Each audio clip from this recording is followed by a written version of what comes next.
오늘 우리에게 주시는 하나님 말씀은 사사기 6장 11절에서 16절 말씀입니다. 여호와의 사자가 아비에셀 사람 요아스에게 속한 오브라에 이르러 상수리 나무 아래에 앉으니라. 마침 요아스의 아들 기드온이 미디안 사람에게 알리지 아니하려 하여 밀을 포도주 틀에서 타작하더니 여호와의 사자가 기드온에게 나타나 이르되 큰 용사여 여호와께서 너와 함께 계시도다 하매 기드온이 그에게 대답하되 오 나의 주여 여호와께서 우리와 함께 계시면 어찌하여 이 모든 일이 우리에게 일어났나이까. 또 우리 조상들이 일찍이 우리에게 이르기를 여호와께서 우리를 애굽에서 올라오게 하신 것이 아니냐 한 그 모든 이적이 어디 있나이까. 이제 여호와께서 우리를 버리사 미디안의 손에 우리를 넘겨주셨나이다 하니 여호와께서 그를 향하여 이르시되 너는 가서 이 너의 힘으로 이스라엘을 미디안의 손에서 구원하라. 내가 너를 보낸 것이 아니냐 하시니라. 그러나 기드온이 그에게 대답하되 오 주여 내가 무엇으로 이스라엘을 구원하리이까. 보소서 나의 집은 므낫세 중에 극히 약하고 나는 내 아버지 집에서 가장 작은 자니이다 하니 여호와께서 그에게 이르시되 내가 반드시 너와 함께 하리니 내가 미디안 사람 치기를 한 사람을 치듯 하리라 하시니라.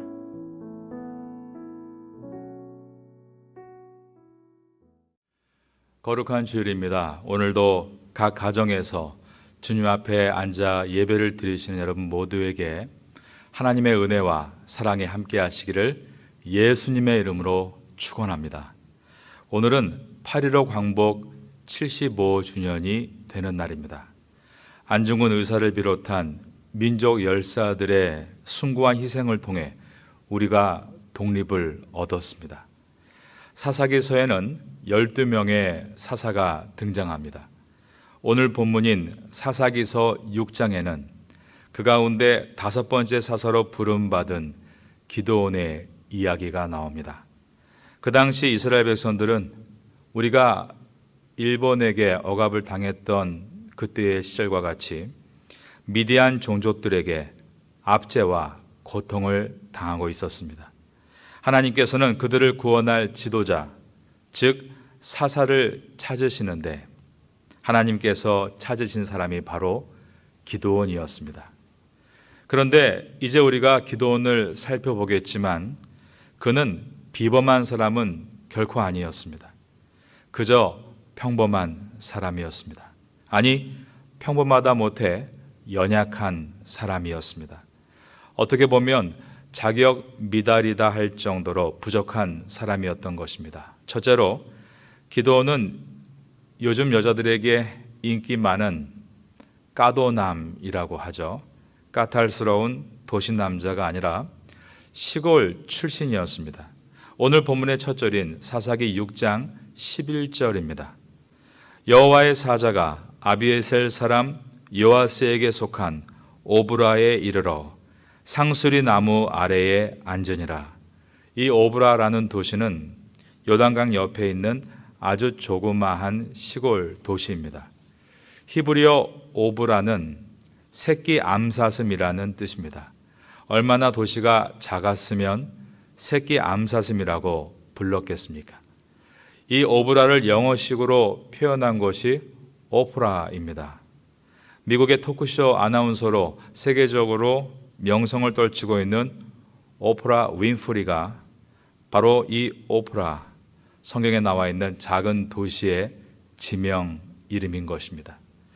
뜻이 새끼 암사슴, 아주 작은 도시로서 거의 마을 수준이었다라고 말할 수 있습니다. 기드온은 이와 같이 작은 촌동네 사람이었습니다. 둘째로 아버지가 누구였는가를 봅니다. 11절을 보면 마침 요아스의 아들 기드온이 미디안 사람에게 알리지 아니하려 하여 밀을 포도주 틀에서 타작하더니, 여기에 보면 요아스의 아들 기드온이다. 즉 아버지의 이름이 요아스라고 나와 있습니다. 여호와의 사자는 기드온을 만나기 위해 오브라 성 안에 있는 한 상수리 나무에 앉아 있었습니다. 그런데 성경에서 상수리 나무가 등장할 때는 그들이 나무의 신, 즉 목신인 아세라 신을 섬긴다는 뜻이었습니다. 즉 기드온의 아버지 요아스는 나무 신인 아세라 신을 섬기고 있었고 집에 바알 제단을 두고 있는 사람이었던 것입니다. 지금식으로 말하면 동네 무당이었습니다. 우리나라도 옛날 선앙당이라는 것이 있었죠. 나무에 빨강, 노랑, 파랑 천을 감아놓고 귀신에게 제사를 지내는 사람을 우리는 무당이라고 불렀습니다. 기드온의 아버지가 이런 일을 했다는 것입니다. 그러니까 기드온이 누구인가 하면 무당집 아들이었다라고 말할 수 있습니다. 그런데 하나님은 그를 사사로 선택하셨습니다. 셋째로 그의 가문을 보면 아비에셀 사람 요아스라고 했는데 아비에셀은 이스라엘의 12지파 중 므낫세 지파에 속한 가문이었습니다. 므낫세 지파는 요셉의 가문에서 나온 지파입니다. 요셉의 큰아들이 므낫세이고 둘째가 에브라임이었습니다. 그런데 야곱이 죽기 전에 요셉의 두 아들을 축복하면서 이 팔을 X자로 놓고 축복을 합니다. 오른손을 둘째인 에브라임의 머리에 얹고 이 왼손을 첫째인 므낫세의 머리에 얹었다는 것입니다. 그래서 므낫세와 에브라임 중에 둘째인 에브라임이 장자가 됩니다. 그러므로 그 후 첫째인 므낫세 지파는 이스라엘에서 별 두각을 나타내지 못하고 동생인 에브라임 지파가 두각을 나타냈습니다. 북방 이스라엘을 대표하는 지파가 에브라임 지파였고 반면에 북방에서 가장 작은 지파가 므낫세 지파였던 것입니다. 한마디로 므낫세 지파는 몰락해가는 열등한 지파였습니다. 거기다가 네 번째로 기드온 자신을 보면 그는 자신에 대해서 냉소적이고 겁이 많은 사람이었습니다. 11절 하반절을 보면 마침 요아스의 아들 기드온이 미디안 사람에게 알리지 아니하려 하여 밀을 포도주 틀에서 타작하더니 라고 되어 있습니다. 외적 미디안들이 추수 때에 쳐들어와서 밀이 타작기에 올려져 있으면 한 톨까지 다 걷어갔다는 것입니다. 기드온은 겁에 질려서 집안에 숨어 집안에 있는 작은 포도주 틀에 밀을 넣고 타작을 했습니다. 밖에서 소리를 쿵쿵 내며 타자기로 털어야 될 이 밀들을 집안에서 아주 조용히 포도주 틀에 놓고 몇 알을 으깨 주워 먹으면서 그래도 이게 어디냐? 그렇게 소심하고 두려움에 찬 모습, 자신감이라고는 전혀 볼 수 없는 모습이 바로 이 기드온의 모습이었던 것입니다. 이처럼 기드온은 환경적으로나 가문으로나 성격상으로도 도대체 사명을 감당할 수 없는 존재처럼 보였습니다. 기드온은 시골 출신 사람입니다. 여러분 중에도 내가 아시아, 그 중에서도 동남아시아, 동남아시아에서도 태국 안에서도 이러한 작은 시골에 살고 있다고 생각하는 분들이 계실 것입니다.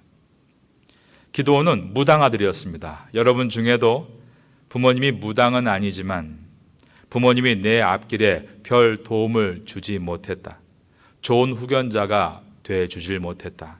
유산을 많이 물려주지 않았다. 그렇게 부모님을 탓하는 분도 계실지 모르겠습니다. 기드온은 몰락한 집안 사람입니다. 여러분 중에도 몰락한 집안 있습니까? 우리 집은 몰락한 집안이야 하면서 열등감을 가지고 있는 분들도 있을 거라 생각합니다. 기드온은 거기다가 성격이 소심하고 겁이 많았습니다. 그런데 하나님은 그런 기드온을 사사로 부르시기 위해 세우셨다는 것입니다. 사사란 저지, 재판관으로서 하나님의 율법을 붙들고 백성을 공의로 이끄는 민족의 지도자 자리인데, 그런 귀한 일을 시골 출신의 무당집 아들의 몰락한 가문에 소심하고 겁 많은 기드온에게 맡기시려 하신 것입니다. 사람들은 어떤 귀한 일을 맡길 때 거기에 맞는 인재를 찾습니다. 우리가 말하는 인재란 공부를 많이 하고 경험도 풍부하고 훌륭한 인격의 소유자를 말합니다. 그런데 하나님께서는 세상의 기준으로 사람을 찾지 않으십니다. 꼭 약한 자만 찾으시는 것도 아닙니다. 그렇다고 강한 자만을 불러 세우시는 것도 아니었습니다.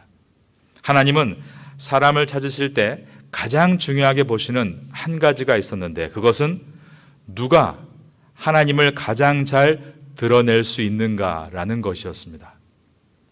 일을 조금 해놓고 내가 했다, 그런 사람을 쓰시지 않으십니다.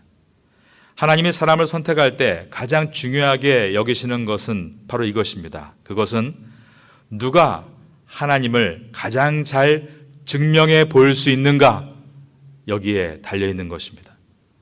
어떤 일을 하던 주변 사람들이 야, 저것은 분명 하나님이 하시는 일이야, 이와 같이 하나님을 인정받게 하는 사람을 하나님은 선택하셔서 사용하신 것입니다. 그러니 시골 출신이어도, 부모님의 도움이 없어도, 가문이 몰락해도, 성격이 소심해도 상관없습니다. 겸손한 자가 되어 누가 하나님을 가장 잘 드러내는가, 바로 그 자리에 내가 있고, 온유한 자가 되어 하나님을 가장 잘 증명해 볼 수 있다면 하나님은 그 사람을 하나님의 일꾼으로 귀하게 사용하실 것입니다. 겸손함으로 하나님을 드러내고 온유함으로 하나님을 증명해 보임으로 하나님께 귀하게 쓰임받는 여러분 되시기를 예수님의 이름으로 축원합니다. 12절을 보겠습니다. 이 시간 다 함께 읽겠습니다. 시작. 여호와의 사자가 기드온에게 나타나 이르되 큰 용사여, 여호와께서 너와 함께 계시도다 하매. 하나님의 사자가 연약하고 소심한 기드온에게 큰 용사여라고 불러주었습니다. 이것은 빈정되는 말이 아닙니다. 기드온을 큰 용사로 만들겠다는 하나님의 의지입니다. 신약 성경에 나오는 베드로를 보면 원래 이름은 시몬이었습니다. 그런데 예수님께서 이름을 베드로라고 바꿔 주셨습니다. 베드로는 반석이란 뜻입니다. 너는 이제 베드로라, 이 반석 위에 내 교회를 세우겠다. 그러나 예수님의 공생의 기간 동안 베드로의 모습을 보면 그는 굳건한 반석이 아니었습니다. 자주 흔들렸습니다. 예수님을 떠나지 않겠다고 굳은 다짐을 했어도 3번이나 부인한 그는 반석이 아니라 의지가 약하고 소심한 무른 진흙이었습니다. 그런데도 불구하고 예수님은 너는 베드로라, 이 반석 위에 내 교회를 세우리라. 이것은 베드로의 가능성을 말씀하신 것이 아니라 예수님의 의지를 표현하신 것이었습니다. 그리고 훗날 베드로가 정말 초대교회의 든든한 대사도로 반석의 역할을 감당할 수 있었던 것을 우린 보게 되는 것입니다. 기드온에게 하나님께서 너 강한 용사여 라고 하시는 것은 기드온의 가능성 때문이 아닙니다. 기드온을 그렇게 만드시겠다는 하나님의 의지인 것입니다. 우리도 마찬가지입니다. 내가 열등감이나 여러 가지 약함과 또 병 때문에 나약하고 힘이 없다 할지라도 하나님은 우리에게 너 강한 용사여 라고 불러주시며 우리를 주님의 소명의 자리로 이끄신다는 것입니다. 나의 가능성 때문이 아닙니다. 하나님이 나를 십자가의 피로 구원해 주시고 이 땅에서 나를 향한 분명한 비전과 소명을 갖고 계시기에 나를 용사로 부르시는 것입니다. 이 시간 이 설교를 듣고 있는 분들, 한 분 한 분은 주님의 용사인 줄로 믿습니다. 여러분 그렇게 믿고 이해되시면 한번 여러분의 자리에서 아멘 외쳐보시기 바랍니다. 다 함께 외칩니다. 아멘. 그런데 우리는 이런 말씀을 들을 때 금세 또 마음이 무너지고 냉소적으로 바뀔 때가 있습니다.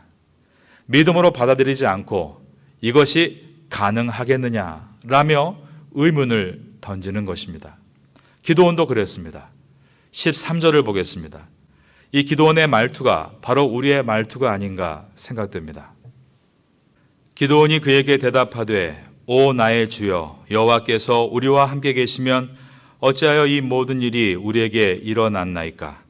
또 우리 조상들이 일찍이 우리에게 이르기를 여호와께서 우리를 애굽에서 올라오게 하신 것이 아니냐 한 그 모든 이적이 어디 있나이까? 이제 여호와께서 우리를 버리사 미디안의 손에 우리를 넘겨 주셨나이다 하니. 기도는 하나님께 냉소적으로 따졌습니다. 하나님이 함께 한다고 하시면서 이 꼴이 뭡니까? 라고 물어본 것입니다. 우리 조상들은 일찍이 우리에게 늘 했던 말이 여호와께서 우리를 애굽에서 벗어나서 이곳에 오게 하셨다. 제가 어릴 때부터 늘 듣던 얘기였습니다. 그러나 주님, 지금 그러한 기적은 우리에게 없습니다. 라고 말한 것입니다. 그리고 스스로 결론 짓기를 이제 여호와께서 우리를 버리사 미디안의 손에 우리를 넘겨 주셨나이다. 확정을 해버렸습니다. 하나님께서 말씀하시는데 왜 인간은 이렇게 냉소적으로 반응합니까? 하나님께서 말씀을 하실 때 귀로는 듣지만 이 마음으로 믿지 않기 때문입니다. 히브리서 4장 2절을 읽어드립니다. 그들과 같이 우리도 복음 전함을 받은 자이나 들은 바 그 말씀이 우리에게 유익하지 못한 것은 듣는 자가 그 다음 보니까 믿음과 결부시키지 아니함이라 라고 했습니다. 말씀을 들을 때 믿음과 결부시켜야 하는데 계속 속에 있는 불신과 결부시키니까 말씀을 들으면서도 아니다 이렇게 결정해버리는 것입니다. 하나님이 말씀합니다. 큰 용사요. 그런데 말씀을 튕겨냅니다. 아휴, 제가 무슨 용사입니까? 내가 너와 함께하리라 말씀하시는데 하나님이 함께하는데 이 꼴이 이게 뭡니까? 이와 같이 튕겨내는 것입니다. 그 이유는 들을 귀는 있는데 그 마음에 믿음이 없기 때문입니다. 들은 바 그 말씀이 그들에게 유익하지 못한 것은 듣는 자가 믿음과 결부시키지 아니함이라.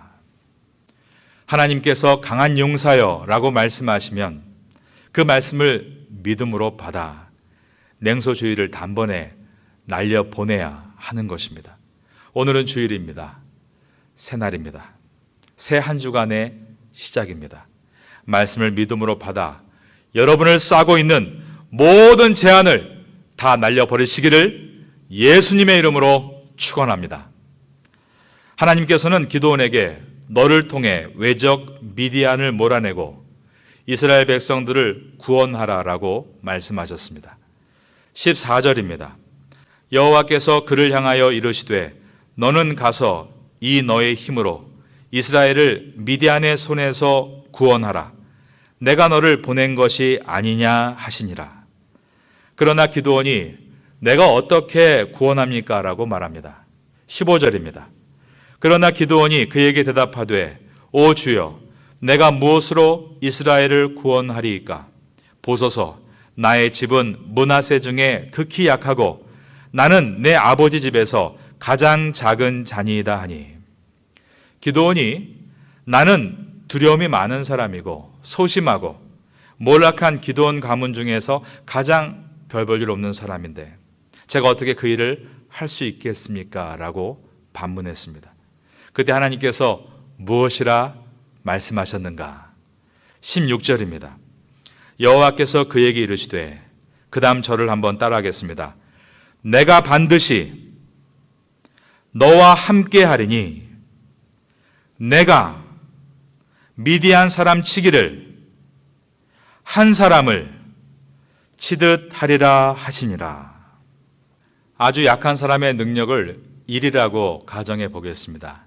그러면 강한 사람의 능력은 어느 정도일까요? 한 2 정도라고 볼 수 있겠죠. 시대가 나은 사람은 아마 3이라고도 말할 수 있겠습니다. 그러면 하나님의 능력은 얼마입니까? 유대인들은 만 이상을 몰라서 억을 만만이라고 했는데 그것은 수를 다 세어보는 것이 아니라 가장 큰 수를 말하는 것이었습니다.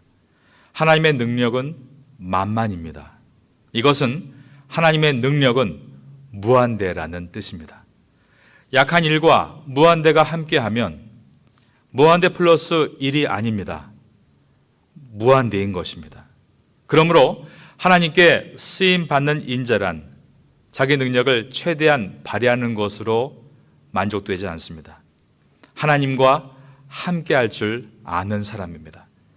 하나님과 함께할 줄 안다는 것은 자신과 하나님의 말씀을 묶을 줄 아는 능력입니다. 그리고 붙든 말씀을 기도로 녹일 줄 아는 능력입니다. 스코틀랜드를 피로 물들었던 메리 여왕은 나는 잉글랜드의 모든 군대를 두려워하지 않는데 오직 존 낙스 한 사람은 두렵다라는 말을 했습니다. 왜냐하면 존 낙스가 기도하는 사람이었기 때문입니다. 그러므로 그녀는 나는 1만 명의 군대보다 존 낙스 한 사람의 기도가 무섭다라는 말을 남겼습니다. 그러니 이제부터 기도원과 같이 못한다, 못하겠다, 할 수 없다, 안 하겠다 이러한 말을 다 내번지고 그런 부정적인 생각으로 나를 묶지 말고 하나님의 말씀으로 나를 묶고 말씀의 그 은혜를 입에 물고 기도로 녹여내므로 그 얻어진 믿음의 그릇을 들고 세상을 향해 전진해 나아갈 수 있는 우리 모두가 될 수 있기를 마지막으로 예수님의 이름으로 축원합니다.